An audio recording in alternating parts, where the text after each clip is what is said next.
سردار اولیاء ہے میرے غوث کی جیلانی۔ مشہور واقعہ ہے جس کو حضرت امام نور الدین شتنوفی رحمت اللہ تعالی علیہ نے اپنی مشہور کتاب بہجت الاسرار شریف میں لکھا ہے۔ بہجت الاسرار شریف سرکار غوث پاک رضی اللہ تعالیٰ عنہ کے حالات پر مستند ترین کتاب ہے، اور دیگر چھوٹی چھوٹی تمام کتابیں تقریباً اسی سے نکلی۔ اس میں فرماتے ہیں کہ امام عبداللہ بن علی بن عثرون تمیمی شافعی فرماتے ہیں کہ میں جوانی میں طلب علم کے لیے بغداد گیا۔ میرا ایک طالب العلم ساتھی تھا ابن السقا، وہ بھی میرے ساتھ مدرسہ نظامیہ میں پڑھتا تھا۔ میرے غوث پاک نے جس مدرسے میں پڑھا اس کا نام تھا مدرسہ نظامیہ، اور یہ مدرسہ نظامیہ صدیوں تک چلتا رہا ہے۔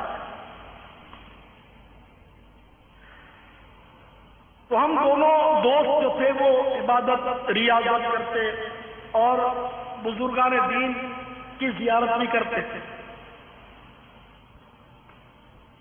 بغداد معلیٰ میں ایک صاحب رہا کرتے تھے، بزرگ تھے، ان کو لوگ بولتے تھے کہ وقت کے غوث ہیں، اور ان کی کرامت مشہور تھی کہ جب چاہتے تھے ظاہر ہوتے تھے، جب چاہتے تھے نظروں سے اوجھل ہو جاتے تھے۔ تو ایک دن میں اور ابن السقا نے یہ ترکیب بنائی کہ ان کی زیارت کو چلتے ہیں۔ ایک اور نوجوان بھی ہمارے ساتھ ہو لیے، ان کا نام تھا عبد القادر۔ تو ہم تینوں نے یہ زیارت کی ترکیب بنائی۔ ابن السقا کہنے لگا کہ آج میں ان سے وہ مسئلہ پوچھوں گا جس کا جواب ان سے نہیں بن پڑے گا، وہ دے ہی نہیں سکیں گے۔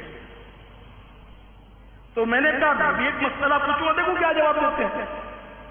اور عبد القادر جو ہمارے ساتھ چلے تھے وہ کہنے لگے معاذ اللہ میں ایسی جرت نہیں کر سکتا کہ بزرگوں کا امتحان لوں، میں تو کچھ پوچھوں گا نہیں، صرف ان کی زیارت کروں گا۔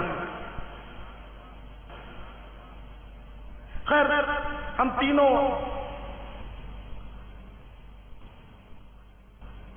ان غوث کی بارگاہ میں حاضر ہوئے، ان کی مسند خالی تھی۔ اچانک وہ ہماری نظروں کے سامنے ظاہر ہو گئے، اور ابن السقا کی طرف نگاہ غضب کی اور فرمایا تیری خرابی اے ابن السقا، تم مجھ سے وہ مسئلہ پوچھے گا جس کا مجھے جواب نہیں آئے گا؟ سن تیرا مسئلہ یہ ہے اور اس کا جواب یہ ہے، بے شک میں کفر کی آگ تجھ میں بھڑکتی دیکھ رہا ہوں۔ پھر میری طرف نظر کی، عبداللہ کہتے مجھے دیکھا اور فرمایا اے عبداللہ تم مجھ سے مسئلہ پوچھو گے کہ دیکھو میں کیا جواب دیتا ہوں، تو تمہارا مسئلہ یہ ہے اور اس کا جواب یہ ہے۔ ضرور دنیا تجھ پر گوبر کرے گی کہ کان کی لو تک اس میں غرق ہو جاؤ گے، اور یہ تمہاری بے ادبی کا بدلہ ہے کہ تم نے میرا امتحان لینا چاہا کہ دیکھو میں کیا جواب دیتا ہوں۔ اس کے بعد ہمارے ساتھی عبد القادر کی طرف انہوں نے شفقت کی نظر سے دیکھا اور اپنے قریب کیا اور ان کی حوصلہ افزائی کی اور فرمایا اے عبد القادر، بے شک آپ نے اپنے حسن ادب سے اللہ رسول عز و جل و صلی اللہ تعالی علیہ وآلہ وسلم کو راضی کیا۔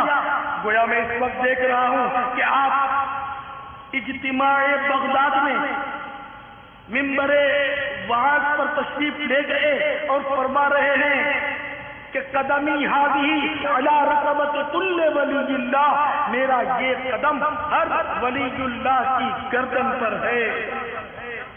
اور میں دیکھ رہا ہوں تمام اولیاء وقت نے آپ کی تعلیم کے لیے گردنیں جھکائی ہوئی ہیں۔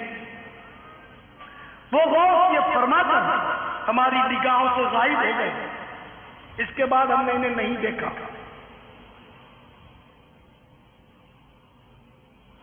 حضرت شیخ عبد القادر جیلانی رضی اللہ تعالیٰ عنہ پر تو نشان قرب ظاہر ہو گئے کہ وہ اللہ عز و جل کے قرب میں خاص و عام کہ وہ مرجع بن گئے، لوگوں کا خوب رجوع ہوا ان کی طرف۔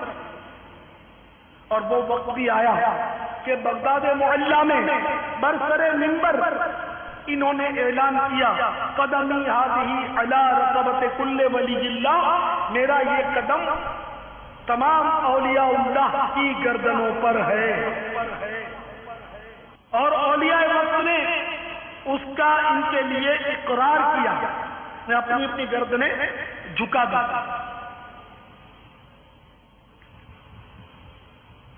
اور ابن السقا ایک نصرانی بادشاہ کی خوبصورت بیٹی پر عاشق ہوا اور اس سے نکاح کی درخواست کی، اس نے نہ مانا مگر یہ کہ نصرانی ہو جائے، اس نے قبول کر لیا، والعیاذ باللہ تعالی، یعنی اس عشق میں مبتلا ہو کر ابن السقا نے اپنا مذہب بدل دیا، اسلام چھوڑ کر وہ عیسائی مذہب میں داخل ہوا اور اس نے اپنی معشوق کو حاصل کیا۔ رہا میرا، وہ عبداللہ عصرون فرماتے ہیں کہ میرا دمشق جانا ہوا، وہاں سلطان نور الدین شہید رحمت اللہ تعالی نے مجھے اوقاف کا وزیر بنا دیا، میں مدیر اوقاف بن گیا، وزیر اوقاف بن گیا، اور دنیا بکثرت میری طرف آئی۔ اس غوث کا ارشاد ہم سب کے بارے میں جو کچھ تھا صادق آیا۔ میرے پیارے پیارے میٹھے اسلام بھائیوں، اس واقعے میں بہت کچھ سیکھنے کا بے شمار مدنی پھول ہے کہ اولیاء کرام کے ادب سے کیا ملتا ہے اور بے ادبی سے کیا ضائع ہوتا ہے، کیا چھن جاتا ہے۔ ہمارے غوث رضی اللہ تعالیٰ نے ادب کیا ولی اللہ کا، اس کی برکتیں ظاہر ہوئی، نیکی میں ان کی نیک نامی ہوئی، خلق خدا کا ان کی طرف رجوع ہوا، ہجوم ہوا، مرجع خلائق بن گئے اور دنیا نے ان سے فیض حاصل کیا۔ بہت جا مرتبہ اے غوث ہے بالا تیرا، اونچے اونچوں کے سروں سے قدم اعلیٰ تیرا، سر بھلا کیا کوئی جانے کہ کیسا تیرا، اولیاء ملتے ہیں آنکھیں وہ ہے تلوار